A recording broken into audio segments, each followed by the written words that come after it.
Hello students, our today's topic is correlation, जिसे हिंदी में सहसंबंध कहते हैं। ये आपके इकोलॉजी का जो पेपर है उसकी 5वीं यूनिट है, उसी का एक टॉपिक है कोरिलेशन यानी सहसंबंध। इसकी दो परिभाषाएं हैं। ये definition: a correlation is a linear relationship between two variable. सहसंबंध क्या है? रेखीय संबंध है दो चरों के बीच का। Correlation measures the linear association between two variable। फिर ये एक और परिभाषा है जो कि ये है अकॉर्डिंग टू किंग, इसको भी याद कर लीजिएगा। What is correlation analysis? Correlation in statistics refers to relationship between any two or more related variable। जैसे इसका उदाहरण है हाइट एंड वेट, इनका आपस का सहसंबंध निकालना है। प्राइस एंड डिमांड, ठीक है। Two variable are said to be correlated if with a change in the value of one variable there arises a change in the value of another variable।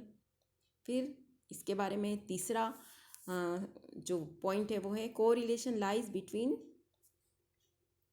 +-1। फिर यह है +1 indicates perfect positive correlation and -1 indicates perfect negative. Okay, last point है 0 indicates no relationship between two variable.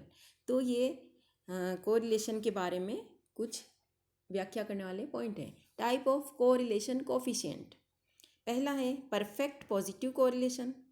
सहसंबंध कैसा हो सकता है? पूरी तरह से धनात्मक, या सेकंड है पूरी तरह से ऋणात्मक। थर्ड है मॉडरेटली पॉजिटिव कोरिलेशन, यानी कुछ मात्रा में जो सहसंबंध है वो धनात्मक है। फिर चौथा है मॉडरेट नेगेटिव कोरिलेशन। पांचवा है एब्सोल्यूट नो कोरिलेशन, जिसे हमने 0 कहा था ना। नाउ डिग्री ऑफ कोरिलेशन, उसकी मात्रा: पहला है परफेक्ट कोरिलेशन, दूसरा है एब्सेंस ऑफ कोरिलेशन, तीसरा है लिमिटेड डिग्री ऑफ कोरिलेशन, चौथा है लिमिटेड डिग्री में हाई, मॉडरेट एंड लो। ठीक है। फिर परफेक्ट को हमने बताया था +1। हाई यानी हाई की रेंज क्या है? प्लस लगा देंगे आगे 0.75 से लेके +1 तक। ठीक है। मॉडरेट की रेंज कितनी होगी? +0.25 से 0.75। लो की होगी 0 से 0.25। और एब्सेंस कोरिलेशन की डिग्री जो है वो बिल्कुल एब्सेंट वाली क्या होगी? 0।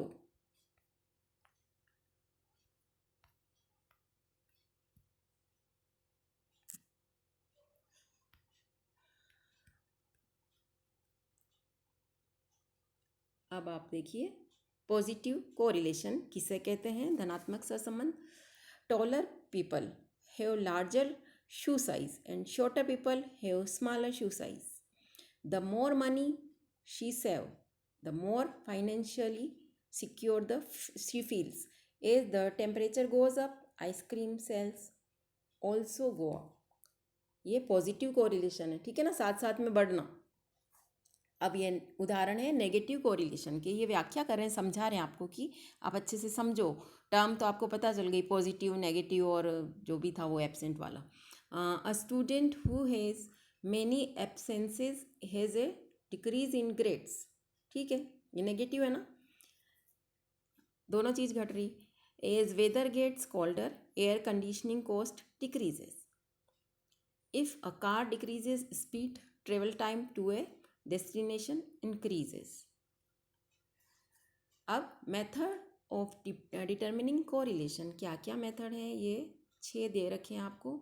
Scatter diagram method, graphic method, Karl Pearson coefficient correlation of method.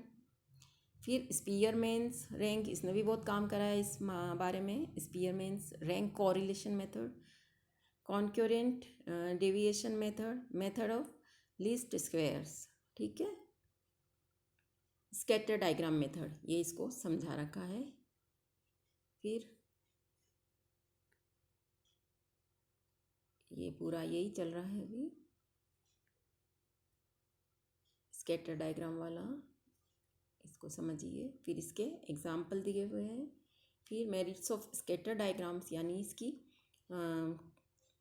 क्या क्या सही बातें, सिग्निफिकेंस है इसकी, मेरिट्स और डीमेरिट्स होती है ना, गुण अवगुण वाली। ये आपका हो गया।